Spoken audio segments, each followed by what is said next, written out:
Welcome to Dave Examines Movies and TV. Today I examine the Bumblebee Flies Anyway, one of the hardest movies to find, period. The question I face is there a reason it's so hard to find? Who wants it to be kept a secret, and why? Hey, I'm Dave, and I created DaveExaminesMovies.com. I've been reviewing movies for over a decade, and I believe I've discovered the ultimate method for reviewing film. I've always used a 1 out of 100 star rating, but somehow that was still too biased and inaccurate for my taste. I wanted something so unquestionable that even if you hated something that I loved, you could appreciate my logic, and I found it. I call it Interpreting the Stars, which splits a movie into 10 categories. 5 solid categories that fit any film, and 5 specialty categories created specifically for the movie at hand. The first 5 categories are people, writing, behind the scenes, narrative arc, and overall entertainment. Each of these categories will have 5 subcategories of their own that ultimately define the star rating of the film. You'll no longer have to ask why a film's rated 76% versus, say, 77. You'll now know what each and every star represents. This is Dave Examines Movies and TV.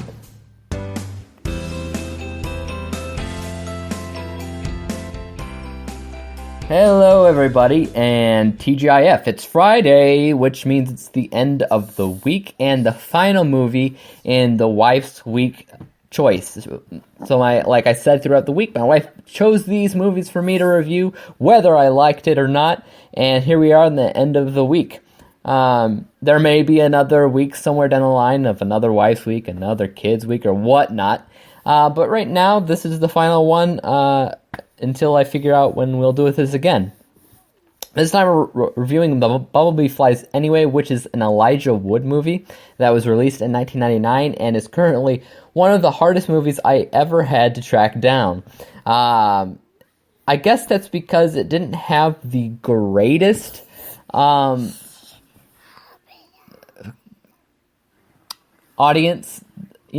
critic loving movie, or whatever you want to call it. But it's also not the worst rated either. It's just kind of right there smack in the middle, and it was mostly forgotten. It is on DVD on Amazon, but when I last checked, there was like 5 left that you could actually buy, which means either it's a really, really hot movie that they, can't hold on to, or it's a movie that no one really cares about and time has forgotten, so I want to know why. I want to know why this is a movie that, time forgot, and why it's not more well known. It's one of my wife's favorites, which is why she had me watch it, and she does really like these lesser known movies. It almost makes me want to review movies that are lesser known, just to review movies so you don't have to, and let the world know about these movies that a lot of people really don't know about. And this is one of them. This is called The Bumblebee Flies Anyway. According to IMDb's plot analysis, it says it's about an amnesiac youth who tries to piece together his past, but what he discovers may jeopardize his future. Pretty generic there. I would read the storyline that's more descriptive in IMDb. I'm not sure if that's going to be spoilery, though, because this is kind of a movie that will spoil you if you know too much about it, which usually when you hear that makes you think it's at least going to be, upgraded to Blu-ray or whatnot, but it's not. It's DVD, but you'll probably have better chances finding it on VHS. So take that as you will. Okay, so according to IMDb, it's rated 6.4 out of 10, which, like I said, it's not bad. That's like an average score for a movie nowadays for IMDb, which you'd think it'd be more easily accessible. So why isn't it? I don't really understand why it's not more accessible. I do have a couple of ideas, though. So, let's get into the rating of it. My wife and I sat down and together, and we both have our separate ratings for each little category. So let's see how we connect here.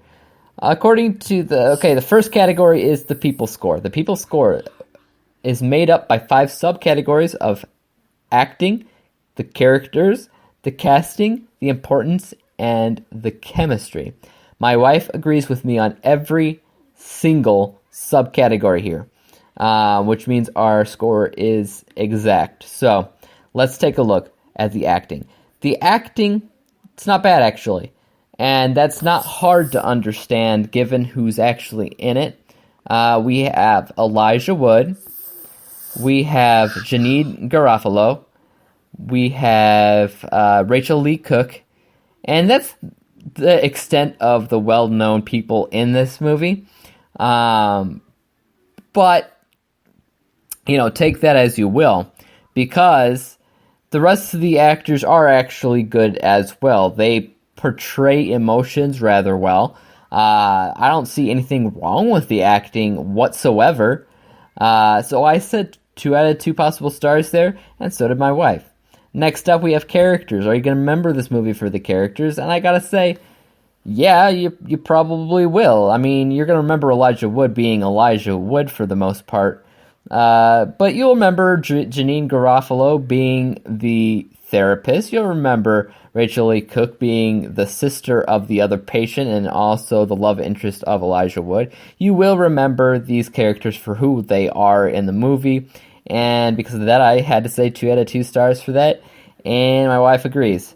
Importance. How does each and every character add to the plot?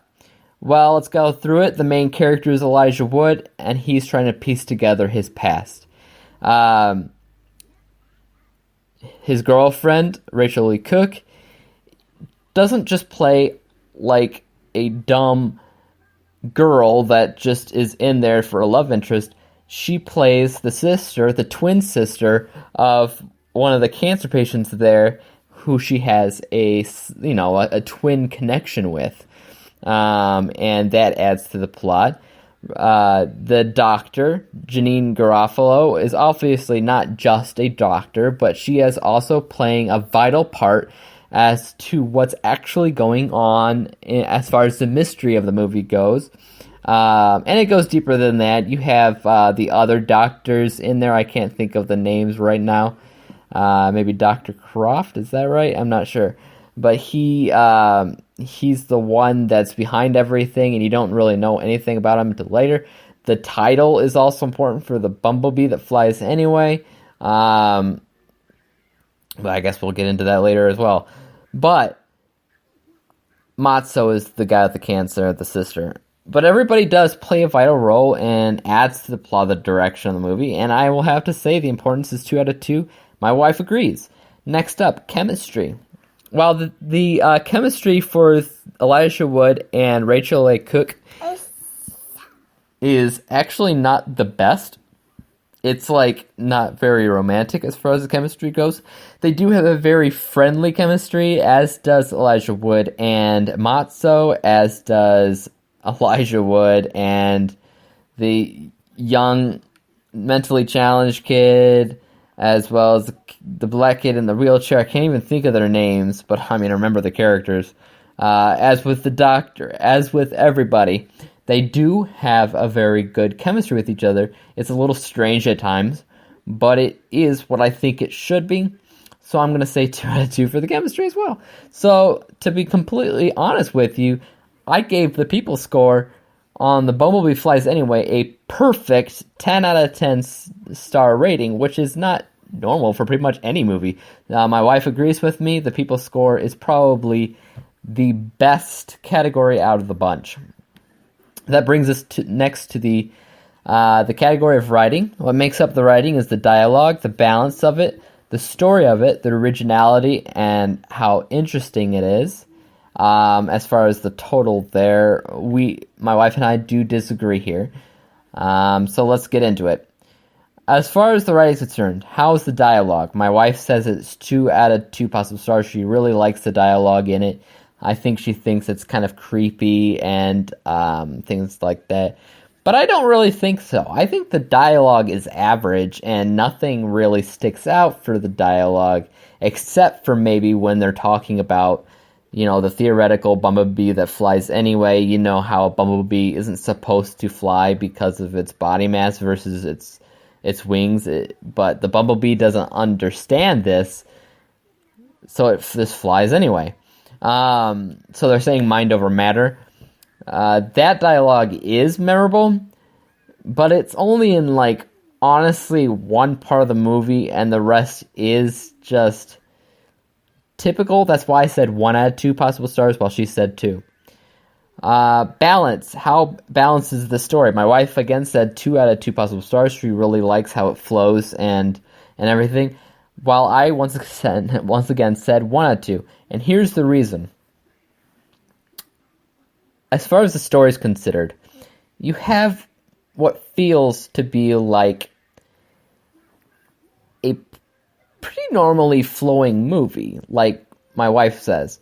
But there's this moment in it that switches gears and switches tones, and suddenly there's this warm, loving montage of the kids creating a car for their friend. And it just doesn't feel like it fits at all, because the rest of it is mysterious. It's a lighter tone movie, like it should be fit on TV in the 90s, but in general, you feel like this should be a dark movie too, because it is mysterious, it is a little creepy and everything, and that is consistent throughout the entire movie, other than this weird, loving, warm-hearted montage of these kids creating a little car for their friend in the middle of the movie, and I felt like that just took me out of it. I'm like, okay, we're not creepy anymore. So, as far as that's considered, I said 1 out of 2. She said 2 out of 2 because she felt like it all fit anyway. So, all right. Next up, the story. I did give this a 2 out of 2 star rating, as did my wife, because the story behind everything is relatively, it is good. It's talking about mind over matter, and that's not really a topic I hear a lot in movies. Mind over matter is a concept that you've heard of, but them putting it into perspective for this movie is, I like it. I like how they did that, and I will say 2 out of 2 stars for the story here, as did my wife. Originality, though, my wife said 2 out of 2 stars, and here's where I got 1 out of 2 stars. You're talking about a kid who's had coma and has amnesia and is trying to fit together his life that he doesn't really remember. How often do we get that in movies? For me, I have to say all the freaking time. It is everywhere in movies. Everywhere. The reason why I didn't give it 0 is because the way they went about it and the whole mind over matter thing and everything was original. It just mixes with something that's not. That's why I said 1 over 2, because it's a mix of both original and not original at all. So 1 out of 2. She said she didn't really get that with the whole we've seen this a million times, piecing together your life. Which is better for her. I gotta say, if you're in that state where you don't consider it unoriginal, that makes the movie more powerful for you. So, more power to her, because she is able to enjoy this more than I am because of that. So she said 2 out of 2 stars, while I said 1 out of 2. Lastly, is it an interesting movie? I'll say this. I'll say some of it's interesting, not all of it. I think the interesting parts of it really does come down to the mystery of it, of his life that he's trying to piece together and what's going on there. While my wife obviously thinks this is unbelievable, she believes the entire thing from start to finish is interesting. I don't believe from start to finish. I believe here and there. So I gave it 1 out of 2. She gave it 2 out of 2. So her writing score is a perfect 10 out of 10 once again. So she's 20 out of 20, while mine was 6 out of 10, which brings me up to 16 out of 20. Not too far off from each other, but, it does make a difference. Next up, behind the scenes score. Hers and I's does differ, but only by 1 point. So let's get into it. The visuals. My wife believes that the visuals is okay, and so do I. I think the visuals are okay, but I do believe a lot of it is aged. And not only that, but here's the main problem I had with the visuals. I thought the tone of it, including the visuals, was completely off. It should have been darker. It should have been more muted. But it was kind of vibrant with the colors and the contrast, like a normal movie would be. I would say that the white balance of the show or the movie is like a perfect white balance thing. And it shouldn't be. It should be tinted or darker or something, not because that's what movies do nowadays, but the reason behind why movies do it these days. When you are lost in your mind and you have no idea who you are or your past, you have no memories of who you are, the darkness of these movies mimics the darkness of what you feel and how alone you feel when you don't know who you are. That's why I thought it should have been darker, because not only does it add to, the mystery, the creepiness factor and everything, it would make more sense to be a thriller than what it is. It's because it would match his feelings behind everything. And I don't think it matched what it should have matched, so I said 1 out of 2 there. My wife said 1 out of 2 as well, for different reasons, I think, because it felt aged, and didn't feel as good as it should have felt, but, hey. Directing, I said 0, and that's also part of the theme. As a storyteller, the director has, an obligation to tell a story in a way that people can connect with and can understand. This movie was way too light in tone to be considered something that you could connect with. I felt like I was a friend of, Elijah Wood, instead of concerned about his mental stability and his history of not being able to remember what's going on. The movie should have focused more on his amnesia instead, because you know what happens because of the director? What happens is you forget that he even has amnesia and doesn't even remember anything about his prior life, because it focuses too much about character and how much he's a good friend of these people in the hospital. You forget that he doesn't remember his entire life before it. And that's a huge, huge misstep for the director. So that's when I said a 0 out of 2 for directing. My wife said she thought it was okay, not the best, but not the worst either. So she said 1 out of 2. And I understand where she's coming from. The editing for me was average. Nothing stood out. Nothing was all that great. So I said 1 out of 2 for the editing, and as did my wife. Next up is advertisement. For the most part, it was as advertised as what my wife told me about it before, because I didn't watch a trailer. I knew the trailer, no matter what, was not going to give it any credit, because 90s trailers sucked. So 2 out of 2 I did say for advertising, as did my wife. Music, 1 out of 2, and same as my wife, 1 out of 2, because it just wasn't perfect for the tone of the movie, and I personally wouldn't get the soundtrack. She said she would, but as far as what fits the movie, it wasn't really all there, so she said 1 out of 2 as well. So my BTS score was 5 out of 10, while hers was 6 out of 10 possible stars. Okay, so moving on along. Narrative arc score. Once again, we have very similar scores, just one difference. Alright, so let's talk about what makes up a narrative arc. An introduction, inciting incident, obstacles, climax, and following action. Now, this is a movie where it's like, what happened to the narrative arc? In my opinion, that's what it felt like. I'm like, what is even happening? It doesn't match the narrative arc at all, so let's talk about it. The introduction was fine, alright? You're introduced to these characters in the hospital. You're introduced of what's going on there. He has no memory. His friends are dying. He's not. And everything regarding that, okay? That's what's going on with the introduction. So I said 2 out of 2 stars for that. That's fine. So did my wife. We both agree that the introduction's fine.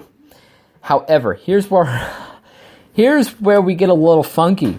I wholeheartedly believe that there is no inciting incident in this movie. My wife believes that it's when he has a break in his case and he has a memory, which, whatever.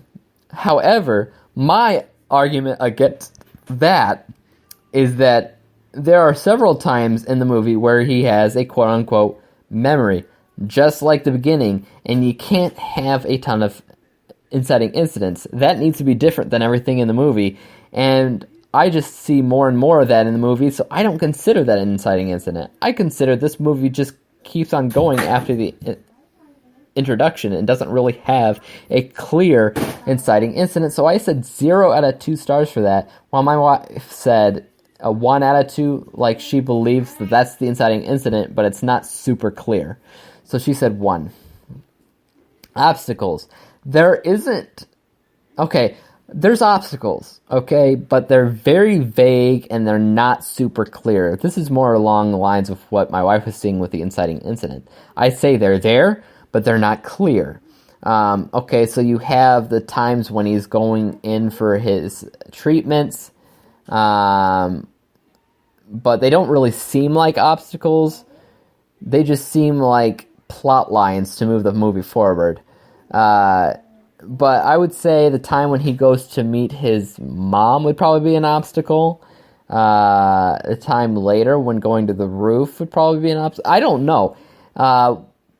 Seeing the car in that room would probably be an obstacle, but they are so vague, they're not super clear as obstacles. So I said 1 out of 2 stars for that, as did my wife.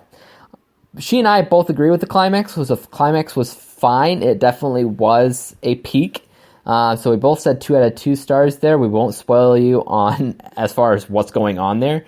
But definitely a peak, 2 out of 2 stars. Falling action. It happens really freaking quick.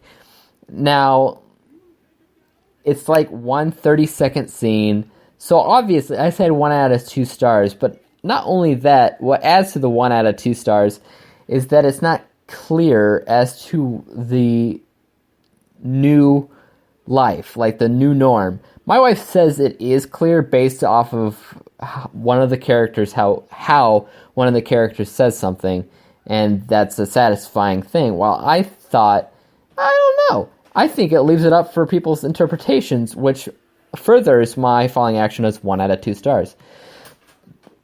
Whatever. Both of our falling actions are indeed 1 out of 2 stars. So I said our narrative arc total score is 6 out of 10 possible stars, while she said 7. So once again, our scores are relatively, close by this point. But this is where it changes. The entertainment score. Okay? This is where it always changes for myself and my wife. So let's talk about the entertainment. What makes up the entertainment score? How rewatchable it is, how fun it is, if you have an impulse to buy it, an impulse to talk about it, bye-bye, or sucks the audience in. So let's talk about these little subcategories. Bye. So, does it have a rewatchability score? Yeah, it does. My wife says 2 out of 2 stars because she's seen it multiple times. This is usually her point of the movie. I said 1 out of 2 stars because it's a possibility that I might rewatch it again. She might want to rewatch it again. I don't see a problem with seeing it again. Like, I don't think I would sit there and say, I don't want to see this again. But it'd have to be certain circumstances for me to want to watch it again, too. So, I said 1 out of 2 stars for me, and she said 2 out of 2 for her. Fun. Did you have fun watching it? I think there are certain moments in this movie where that kind of clue you in, and you kind of forget that you're watching. And I believe you have fun watching certain elements in this movie, but very, very, very, very, very little. I said 1 out of 2 stars there, and so did my wife. Impulse to buy it and impulse to talk about it. I said 0 for both of these because I don't really care to buy it. I don't really care to really talk about it. I think it was a very generic movie. My wife said she had a impulse to buy it, 2 out of 2 for her, and she thought there were weird things about it that made her want to talk about it, so she said 1 out of 2 stars there. Already you can see where her entertainment score is going higher than mine, can't you? Lastly, does it suck the audience in? I think it does a little bit.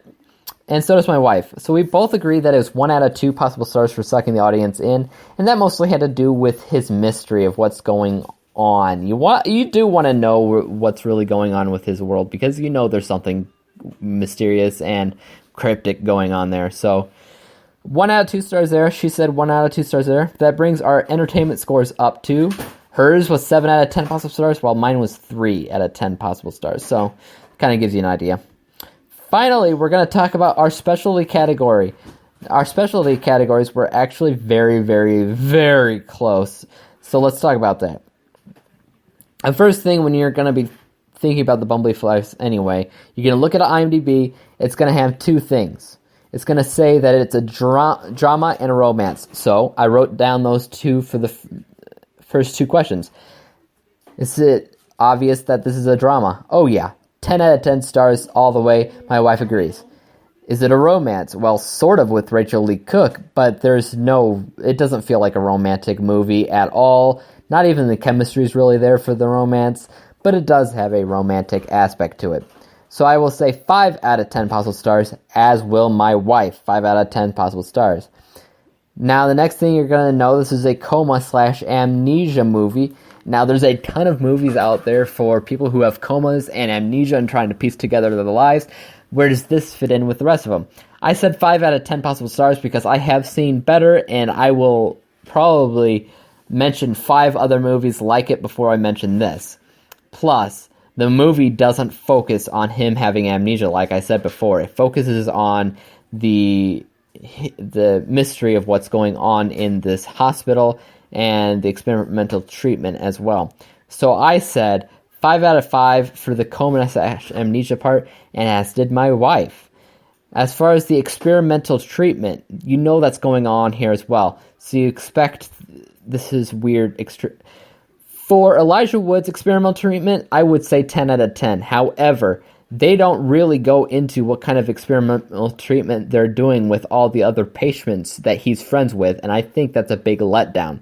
So, 5 out of 10 possible stars there, as did my wife, said 5 out of 5 possible stars. So far, my wife has agreed with me on all points here. Halfway decent, my wife says 10, I say 5. And the only real reason why I said 5 is because that tone in the movie let me down throughout the entire movie and sucked me out of the movie. It should have been darker. It should have been more oblique and just overbearing, because that's what the movie feels like. It feels like a thriller. It feels like a mysterious thriller that should be creepy, that should be thrilling, should be suspenseful, and for that, it needed to be darker, and it wasn't. It was way too light. It was way too watered down for that, and that's one thing I would have made better. Everything else is fine, so I said 5 out of 10 for that. My wife said 10 out of 10. So my total specialty score was 30, while hers was 35. That brings our total scores to 60 for me. I rated it 60 out of 100 possible stars, 60%. My wife rated it 75 out of 100 possible stars, 75%. And that kind of gives you an idea what's going on. So, like I said, you know, the whole thing about my wife and I, we do have similar scores within like 15% or so. And we could actually come really close too. But we also see and experience movies differently. For the most part, her entertainment scores are different than mine, and this is where our differences lie. But for me, entertainment goes far beyond the entertainment score. I do rate movies where credit is due, and when it comes down to how good an acting job is, how good a writing job is, what's going on behind the scenes, those add to my entertainment score. They're just in different categories. So it's not fair to say that I am not entertained by this at all by saying 3 out of 10. I am entertained by it because of the people scores rated 10 out of 10, which is impressive, and you can't ignore that. I used to only rate movies based on how entertained I was, but that wasn't fair. That wasn't fair about what else was going on in this movie. So I gave this a 60, while she gave it 75, and I do believe that's an accurate assessment as far as how much I enjoy it and how much she does. So take that into consideration. But anyways, that was the end of Wife's Week, Wife's Choice. Everything that we reviewed today, she told me to. So I'm glad for some of these movies to have watched. Actually, no, I will say this. I'm glad I watched all these movies to kind of get a perspective about how she sees movies. She sees movies as different than the general public. She doesn't see herself as a sheep that just follows what the, Gen Pop watches and just does that. I like to put my 2 cents into why people love a movie or why people hate a movie too. Generally speaking, I think a movie that's been long forgotten, kind of like this one, there's a reason why it's long forgotten. And my idea of it behind why it's been long forgotten is because it's just, there's too many movies like it when it comes down to amnesia and putting your life together. There is an interesting element when it comes down to it, especially when you're talking about the title of The Bumblebee That Flies Anyway. It's a metaphor for the rest of the movie, which is a nice little difference from it. And I will say this, it's a nice change for the amnesia part that makes it different from other amnesia movies. But I wouldn't say it makes the movie as a whole better than other amnesia movies, which is why I think it got long forgotten. The tone was just not there, and I think maybe if the tone was there, it would be up to Blu-ray standards now. But it's just these tiny, tiny little trivial technical aspects of the movie that could have been better, I think, is what led to it being long forgotten, that people would have preferred to see. It's not bad. I do like elements of it. I just wish it was made just a little differently. So there you go. So this is the end of Wife's Week. Next week is just going to be a kind of a general week, a basic week while we get our themes back together. Next week, we're going to be talking about Source Code. Yes, Source Code. It took me a month. I watched it a month ago, and after starting these schedules, it had nowhere to go. So we're back to Source Code, finally being able to review it. And then we're going to be talking about the Netflix's TV show, 13 Reasons Why. For that, I'm going to be reviewing 10 reasons why I think you should watch it, as well as 3 reasons why a lot of people are complaining about it. And I'm going to put my 2 cents in on whether I agree with the complaint or if I see it a different way. So that's going to be on Tuesday. Gladiator, the movie Gladiator, is going to be on Wednesday. I actually have a written review that I haven't published yet for Gladiator, but this is going to be different because it's going to take into my interpreting the stars element. Gladiator will be Wednesday. Thursday will be Teaching Mrs. Tingle. That I told you about yesterday, that I was going to say either reviewing Bumblebee Flies Anyway or Teaching Mrs. Tingle. Because we actually saw Bumblebee Flies Anyway, we're delaying Teaching Mrs. Tingle until next Thursday. And then Friday is going to be The Little Mermaid, Disney's Little Mermaid, which I saw with my kid. And you'll notice a couple things there. You know what's interesting about next week is because these were like the alternate choices, right? I had Kids Week like last week, and I didn't see The Little Mermaid. That was one choice I could have seen.